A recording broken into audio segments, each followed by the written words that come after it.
2년 전에 국가 조창기도에 참석을 했을 때 대통령 옆에서 기도, The Prayer이라는 찬송을 했던 분이 있습니다. Time to Say Goodbye라는 노래로 전 세계인의 사랑을 받고 있는 안드레아 보첼리였습니다. 1958년도 이탈리아 투스카니에서 태어났고 12살에 공차기를 하다가 눈에 맞아서 그날 이후로 실명한 상태로 살아오고 있습니다. 청소년 시절에 다가왔던 그 절망스러운 순간, 미래가 보이지 않았던 그 아픈 순간에도 그가 했던 고백입니다. 시력을 잃은 것을 슬퍼하는 데는 일주일이면 충분했다. 인생이란 여정에는 고난이란 길도 있다.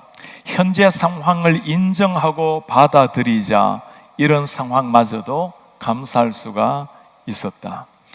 시력을 상실했지만 후에 변호사가 되었고 세계적인 성악가가 되었습니다. 톨스토이의 책을 읽고 예수님을 만나서 하나님을 찬송하는 사람으로 살아가고 있습니다. 이번에 임직자들 교육을 하면서 읽혔던 책 가운데 스캇 팩이 쓴 아직도 가야 할 길이라는 책이 있습니다. 아직도 우리가 가야 할 길, 첫 페이지의 시작의 첫 문장입니다. 인생은, 삶은 고해다. 이것은 위대한 진리다. 그렇습니다.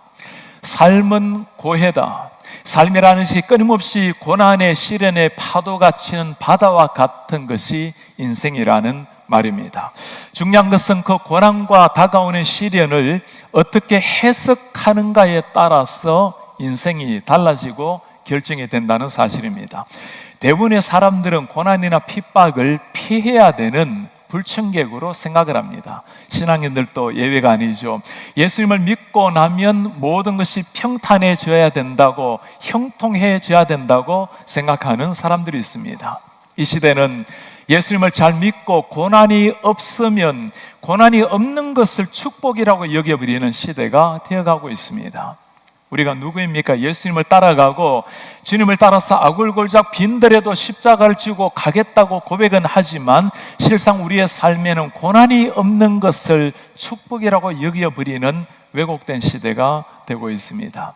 성경에는 고난이라는 것을 어떻게 말씀을 하고 있을까요? 오늘 가장 고난이 극심했던 그 초대교회 시대에 야고보가 우리에게 들려주는 말씀입니다. 내 형제들아, 너희가 여러 가지 시험을 당하거든 온전히 기쁘게 여기라. 시험을 당할 때 온전히 기쁘게 여기라. 야고보서 1장 1절에서 흩어져 있는 사람들에게 편지한다고 대상자들 한마디하고는 바로 2절에서 하는 말이에요. 형제들아, 여러 가지 고난을 당하거든 기쁘게 여기라. 얼마나 그 형제들이 고난 속에 있었으면 이름 한번 부르고 바로 지금 고난 이야기를 하고 있는 겁니다. 초대교회 성도들의 고난 당했던 이 사람들, 여러분 그들이 누구일까요? 1절에 그들을 이렇게 말합니다. 하나님과 주 예수 그리스도의 종 야고보는 흩어져 있는 12지파에게 문안하노라. 야고보가 흩어져 있는 12지파에게 쓰는 편지입니다. 야고보 누구보다도 이 고난을 잘 알았던 사람입니다. 성경에는 두 사람의 야고보가 나옵니다. 예수님의 12제자 중에 한 사람, 세베대의 아들 야고보가 있어요. 예수님의 동생 야고보도 있습니다. 세베대의 아들 12제자의 한 사람 야고보는 아마도 44년 제일 먼저 순교를 당한 사람이 그 야고보입니다. 그래서 오늘 이 말씀은 예수님의 동생 야고보가 가장 핍박이 심했던 약 AD 서기 60년 초에 쓴 편지글입니다. 흩어져 있는 12지파 유대인들입니다. 편안하게 살아갈 수 있던 그 사람들이 예수님을 믿음으로 말미암아 다가왔던 핍박을 온몸으로 겪어야 했던 그 사람들, 자신의 처한 곳, 자신의 편안한 자리를 떠나서 흩어져 고난 중에 있는 그 12지파에게 하는 말씀, 여러 가지 고난을 당하거든 기쁘게 여기라. 여러 가지 고난이라고 할 만합니다. 초대교회의 고난은 우리 고난과는 달랐죠.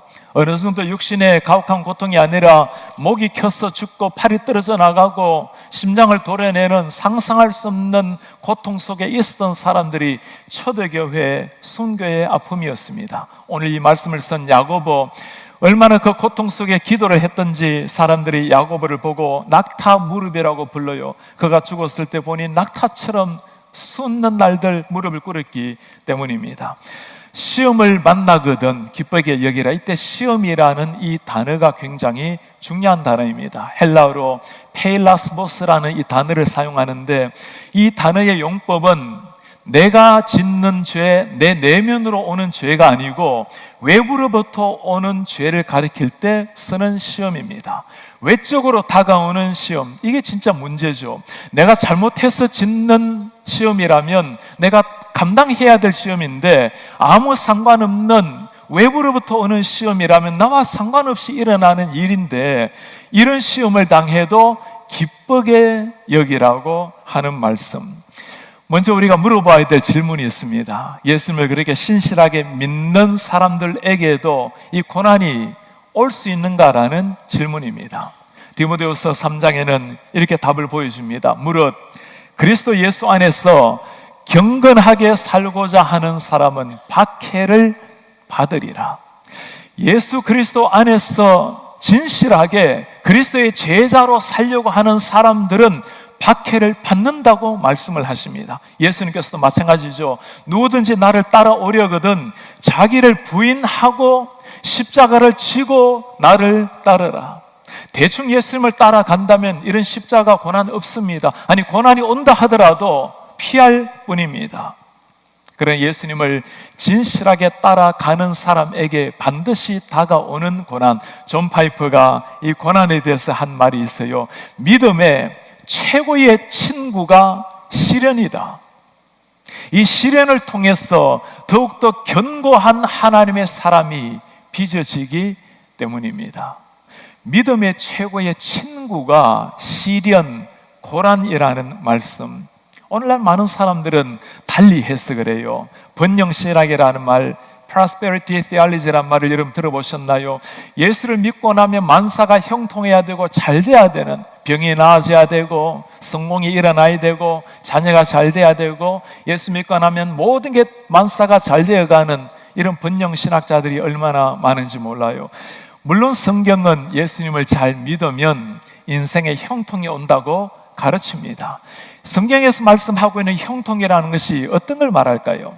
우리의 형통이라는 것은 생각대로 되어야 돼요. 계획대로 되어야 되고 남들과 비교해서 성공이 일어나야 되고 잘 돼야 되는 걸 형통이라고 생각합니다. 성경에서 말하는 형통은 전혀 다른 겁니다. 어떤 삶이 펼쳐지든지 심지어 고난이 온다 하더라도 마침내 그것을 통해서 우리의 삶에 주신 하나님의 뜻이 이루어지는 것, 합력해서 마지막에는 하나님의 선을 이루는 것, 그걸 두고 형통한 삶이라고 부르는 겁니다. 여러분, 요셉의 삶이 기억납니까? 그는 배신을 당하고 팔림을 당하고 경건하게 살고자 할 때 감옥에 떨어지게 되고, 감옥에서도 바르게 살았는데 또 억울한 일을 당하게 되고, 그 울분에 젖어야 될 시련에 요셉을 두고 성경은 특별한 단어를 하나 씁니다. 하나님이 함께 하심으로 요셉이 형통하였더라. 우리 눈에 형통이 아닌 거예요. 하나님께서 구원의 계획에, 당신의 계획을 이루어가는 속에 요셉이 놓여져 있는 겁니다. 결국에는 모든 것이 합력해서 하나님께서 민족을 구원하는, 그리고 예수 그리스도가 오실 때까지 멋진 이스라엘의 백성을 이루게 된 역할을 하게 된 요셉이 된 겁니다.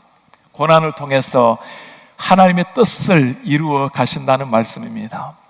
목회를 하면서 참 감사하면서도 안타까운 일이 이 고난 시련을 당하는 성도님들을 대할 때입니다. 참 경건하게 저렇게 살아가면 하나님 특별히 기뻐하실 것 같은데, 그 많은 고난을 안고 살아가는 분들을 보면, 집사님, 이 고난이 멀지 않을 거예요. 고난 후에는 반드시 영광스러운 하나님의 은혜가 있을 거예요. 참 이런 말을 한다는 게 이게 쉽지가 않아요. 고난을 아무리 공감한다 하더라도 그 한 분 한 분이 겪고 있는 아픔을 제가 얼마나 들어가서 공감을 하겠습니까? 그래도 우리 주님이 말씀을 하십니다. 형제들아, 여러 가지 시련을 당하거든 온전히 기쁘게 여기라. 한 달 전에 제 장인께서 82세 연세로 갑작스럽게 심장마비로 하나님의 품에 안기게 되었습니다. 참 하나님 앞에 이렇게 살아갈 수 있는 사람이 있을까 싶어요. 그 어린 시절부터 오직 믿음 하나로 걸어오신 인생, 댁에서 교회까지가 1시간 반이 넘는 거리입니다. 때로는 새벽기도 한 번 빠지지 않는 일주일을 숨기시고, 우리 순모임처럼 구녕 예배까지 가려면 2시간 넘게 걸립니다. 한 번도 빠지는 일이 없이 그렇게 주님을 위해서, 교회를 위해서 또 신실하게 걸어갔던 분이신데, 그렇게 하루아침에 인사 한번 하지 못하고 심장마비로 돌아가셨으니 그 당혹감과 아픔을 뭐라고 말하겠습니까? 제가 4시간 차를 몰고 새벽에 도착했을 때 장모님께서 저에게 하신 첫 마디예요. 아버지께서 건강하게 잘 지내시다가 하나님께서 깨끗하게 데려가셨으니 너무 슬퍼하지 말고, 너무 눈물 많이 흘리지 말고 하나님 은혜 감사하게나. 그 극한 고통 속에서도 하나님의 은혜, 지금까지 인도하신 하나님의 은혜를 기억하며 감사의 찬송을 부르는 어머니, 온 가족들은 하나님께서 오늘까지 주신 그 삶을 기뻐하면서 감사하면서 웃으면서 그렇게 장애를 보내고 지내고 있어요. 그러나 그토록 견고하게 서셨던 그 어머니께서 홀로 새벽에서 깨어나 흐느끼 우시는 그 소리를 들었을 때, 그렇게 밝게 하나님 앞에 감사하며 지내지만 남몰래 흘리는 제 아버지를 잊고 흘리는 제 아내의 그 눈물을 보았을 때, 아픔이라는 거, 시련, 고난이라는 거는 그냥 아픈 겁니다. 그럼에도 불구하고 아프지 않은 고난이 하나 없지만, 오늘 그 죽음으로 끝나는 고난 속에서도, 엄마, 자식, 청년을 잃어가는 그 초대의 고난 속에서도 오늘 야고보가 하는 말입니다. 여러 가지 고난을 만나거든 형제들아 온전히 기쁘게 여겨라. 기쁘게 여겨라는 이 단어가 중요해요. 여긴다라는 게 그냥 뭐 인생이 그러니까 피할 수 없는 상황이니까 그냥 받아들여라, 그 단어가 아닙니다. 여겨라는 이 단어가 헤게사스테라는 헬라어를 쓰는데, 이 단어의 본래 의미는 정확하게 분석하고 파악하고 분별해서 그렇게 결정을 내리는 겁니다. 그렇게 판단을 내리는 거예요. 그리스도인이라고 세상에 일어나는 시련, 고난, 어려움들 남몰라 하고, 나는 그냥 예수 믿으니까 뭐 고난도 필요 없고 무시하고 현실을 도피하고, 그게 아닌 거예요. 아픔 현실 앞에, 죽어가는 현실 앞에, 고난받는 현실 앞에 깊이 현실을 직시하고, 그러나 현상만을 바라보고 낙심하고 실망하고 끝내는 것이 아니고, 현상 너머에 계시는 하나님의 손길을 바라보고 기쁘게 여기라는 말씀입니다. 이것이 세상 사람들과 예수 믿는 사람들의 차이예요. 누가 이렇게 살아갈 수 있는 사람이죠? 내 인생이 지금 보이기에는 끝처럼 보이고 사방이 막힌 것처럼 보이지만, 그러나 전능하신 하나님, 나의 창조주, 나의 위로자, 그 분이 내 오른손을 붙들고 계신다라는 것을 확신하는 사람, 그리스도인이 할 수 있는 자세입니다.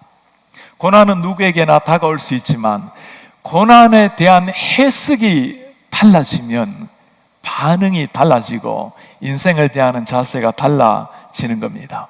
하나님이 허락하신 고난이라면 반드시 하나님이 행하실 일이 있기 때문입니다. 고난 앞에서도 기쁨과 평강을 노래하는 사람들, 세상은 이해할 수 없지만 그 비밀을 베드로도 이렇게 말을 해요. 그러므로 너희가 이제 여러 가지 시험으로 말미암아 잠깐 근심하게 되지 않을 수 없으나, 왜 근심이 없겠어요? 그러나 오히려 크게 기뻐하는도다. 베드로가 이런 말을 했다는 게 놀랍습니다. 내가 십자가를 지어야 되리라. 주님, 절대 십자가는 안 됩니다. 주님 피 흘리며 십자가 지시는 걸 보고 도망갔던 베드로가 하는 말이에요. 너에게 고난이 다가올지라도 잠시 근심하나 크게 기뻐하라. 그가 베드로였습니다. 십자가 못 박힐 때 내가 어떻게 감히 내 스승이 돌아가신 십자가를 지겠냐고, 나를 거꾸로 매달아 달라고 죽음의 피를 흘리면서도 하늘을 향해 여유있는 미소를 짓고 죽었던 베드로, 우리 예수님도 마찬가지죠. 의를 위하여 박해를 받는 자는 복이 있나니 핍박과 시련이 복이라는 겁니다. 왜 그러죠? 천국이 저희 것입니다. 나로 말미암아 너희를 욕하고 박해하고 거짓으로 너희를 거슬러 모든 악한 말을 할 때 너희에게 복이 있나니 기뻐하고 즐거워하라. 하늘에서 너희의 상이 큼이라. 의를 위해서 핍박을 받는 자에게 주시는 하나님의 영광스러운 축복. 예수님을 믿게 되면 공통적으로 일어나는 세 가지 사건이 있어요. 예수님을 진실하게 믿고 나면 구원의 역사가 일어나죠. 하나님의 아들, 딸이 되는 겁니다. 구원의 역사가 정말 내 가슴 속에 일어났다는 걸 아는 사람, 죽었다가 살아난 사람. 두 번째, 기쁨, 행복이 있어요. 평강이 있어요. 자유함이 있어요. 세 번째, 다가오는 것은 고난, 시련입니다. 세상을 향해서 살아가다가 세상의 주인으로 살아가면 그냥 살아가는 겁니다. 하나님으로 주인을 바꾸고 나면 이제는 불편해지기 시작하는 거예요. 사탄과 싸움이 일어나기 시작하는 겁니다. 네가 나를 정말 따라오기를 원하느냐? 십자가를 지고 나를 따르라. 고난의 삶이 시작이 되는 겁니다. 예수님을 믿는데 아무런 고난이 없다면, 구원의 은총도 있고 기쁨도 감격도 있는데 예수님을 진실하게 믿는데도 아무런 고난이 없다면 여러분 한번 물어보시기 바랍니다. 주님, 제가 정말 예수님을 바르게 믿고 있습니까? 현실 도피자라서가 아니죠. 이유가 있어요. 죽어가던 그 초대교회 성도들을 향해서 왜 야고보가 기뻐하는지 3, 4절에 말씀합니다. 이는 너희의 믿음의 시련이 인내를 만들어내는 줄 너희가 알미라. 이 고난의 시련이 인내를 만들어냅니다. 인내를 온전히 이루라. 이는 너희로 온전하고 구비하여 조금도 부족함이 없게 하려 함이라. 너희로 온전한 사람이 되게 하겠다는 약속입니다. 이 온전한이라는 헬라가 굉장히 중요한 의미가 있어요. 테일레오스라는 단어인데 하나님 앞에서 성숙한 사람, 모든 걸 다 갖추어져 있는 성숙한 신앙 척도를 말할 때 텔레오스라는 단어를 사용합니다. 이 시련이 우리에게 인내를 가져다 주고, 인내가 결국에는 하나님 앞에 성장하게 하고 성숙한 하나님의 자녀로 만든다라는 말씀입니다. 베드로도 똑같이 말씀을 해요. 너희 믿음의 확실함은 불로 연단하여도 없어질 금보다 더 귀하여 예수 그리스도께서 나타나실 때 칭찬, 영광, 존귀를 얻게 할 것이니라. 우리의 마을은 시련으로 말미암아 연단을 거쳐서 우리 예수님을 만나는 날, 우리가 주님 앞에 서는 날, 그날 칭찬, 영광, 존귀를 받게 할 정금 같은 사람으로 만든다는 말씀입니다. 고난이라는 말을 떠올리게 되면 성경에 가장 먼저 떠오르는 사람은 역시 욥입니다. 하나님께서 욥을 바라보시면서 참 행복해 하셨어요. 욥 같은 사람이 없다고. 저렇게 부유하고 저렇게 자녀들 다 잘 되지만 언제나 겸손하게 혹시 마음으로라도 내가 범죄할까 봐, 자기 자신뿐만 아니라 자식들까지도 마음으로라도 범죄할까 봐 매일 예배하고 번제를 드렸던 사람.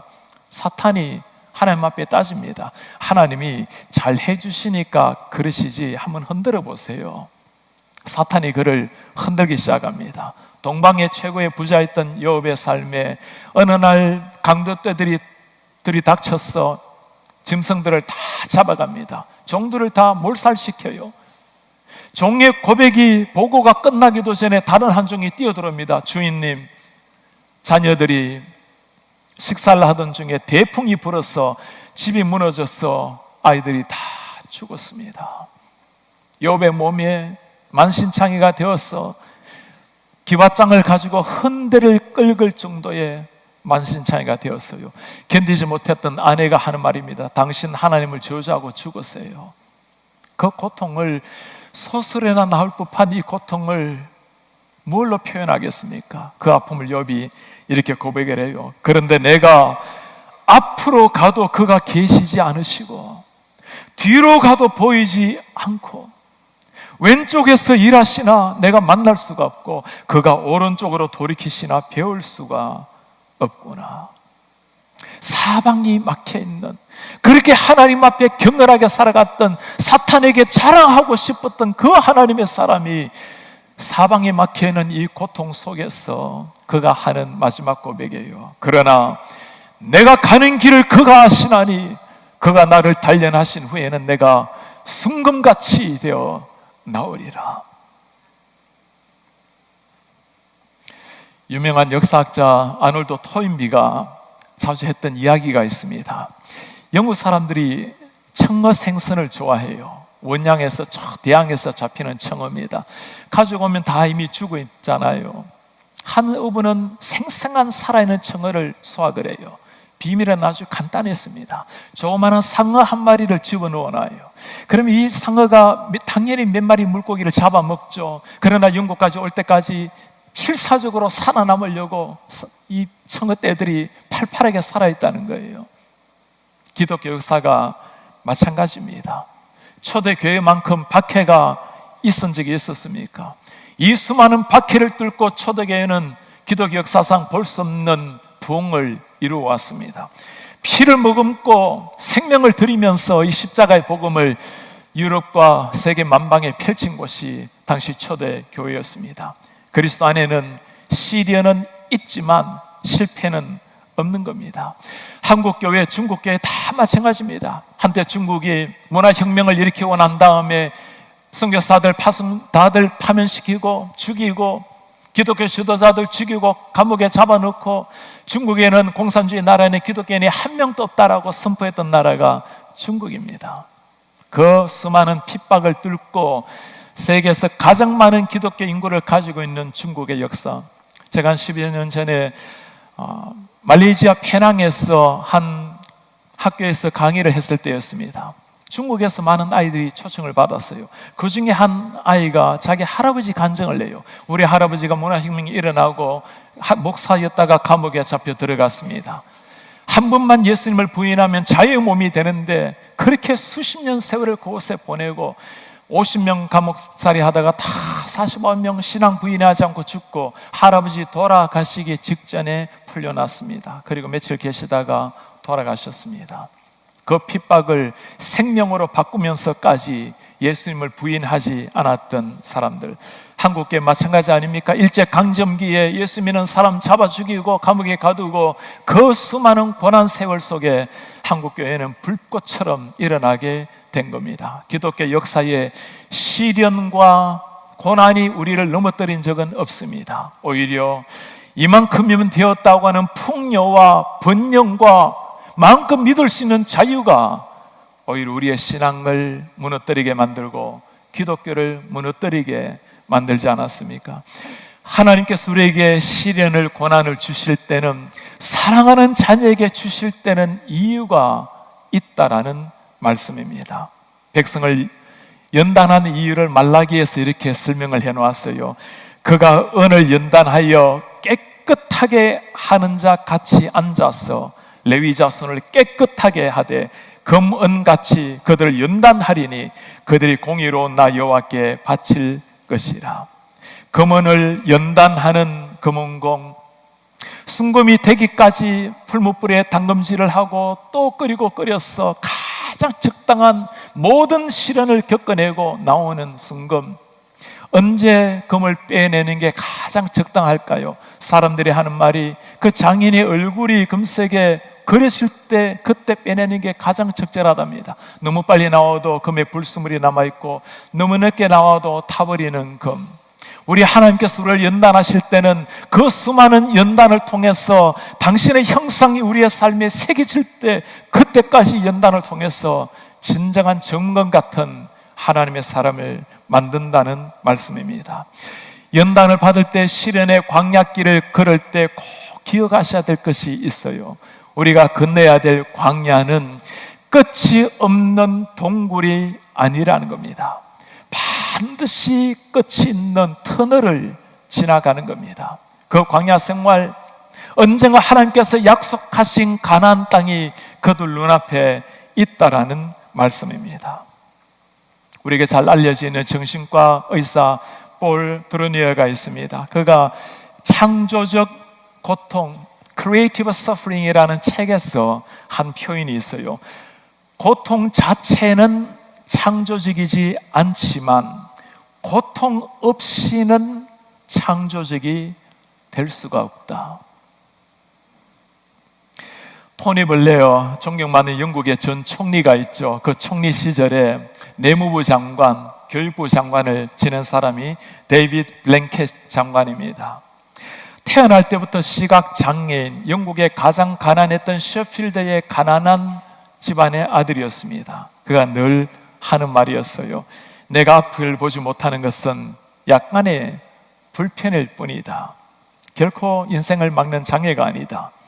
밤에 불을 켜지 않고도 책을 읽을 수 있고 원고를 보지 않고 청중을 바라보고 연설할 수 있는 장점을 하나님께서는 나에게 은혜로 주셨다. 시련을 좋아할 수 있는 사람은 아무도 없을 겁니다. 아프지 않는 시련도 어디에 있겠어요? 그러나 똑같은 시련을 만나도 해석하는 것에 따라서 인생이 달라집니다. 하나님께서 우리를 광야로 인도하셨다면 그 인생 광야에서 반드시 하나님이 하실 일이 있어요. 그게 사랑하는 사람을 연단시키는 하나님의 과정입니다. 이 시련을 이기고 인내함으로 이겨내면 반드시 하나님의 성숙한 사람으로 자라나는 겁니다. 이 광야에서 어떤 일이 일어났죠? 이스라엘 백성들 애굽의 종살이에서 벗어나서 광야 생활하는 동안에 전능하신 하나님을 만났습니다. 준비되어서 가나안 땅으로 들어가게 되었어요. 그 광야에서 또 한 번 고통 속에 일어난 분이 누구십니까? 우리 예수님 40일간의 금식기도 속에 돌이 빵처럼 보였던 그 순간에 사탄의 모든 시험을 이겨내시고 광야를 이겨내고 예수님께서 놀라운 복음서의 역사, 하나님의 아들로서 역사가 시작이 된 겁니다. 다양한 인생길에 고통스러운 광야길을 한 번쯤 걸어보지 않은 사람이 누가 있겠습니까? 지금 또 내 삶의 크고 작은 많은 눈물의 골짜기 광야의 길을 걷는 사람이 왜 없겠습니까? 우리 하나님께서 나를 인도하고 계신다면 꼭 기억하셔야 됩니다. 우리가 이 광야길을 지나고 난 다음 하나님의 사람, 하나님께서 우리를 빚어가셔서 더 하나님의 사람으로 만든다는 사실입니다. 이 하나님을 믿고 살아가는 사람이라면 인생 광야길을 거닐지라도 반드시 외칠 고백이 있습니다. 나의 가는 길 오직 그가 하시나니 그가 이 광야길에 나를 단련하신 후에는 내가 정금 같은 하나님의 사람으로 나오리라. 그 하나님의 손에 들려서 정금 같은 하나님의 사람으로 일어나는 그렇게 쓰임받는 하나님의 사람들 되시기를 주님의 이름으로 축복합니다.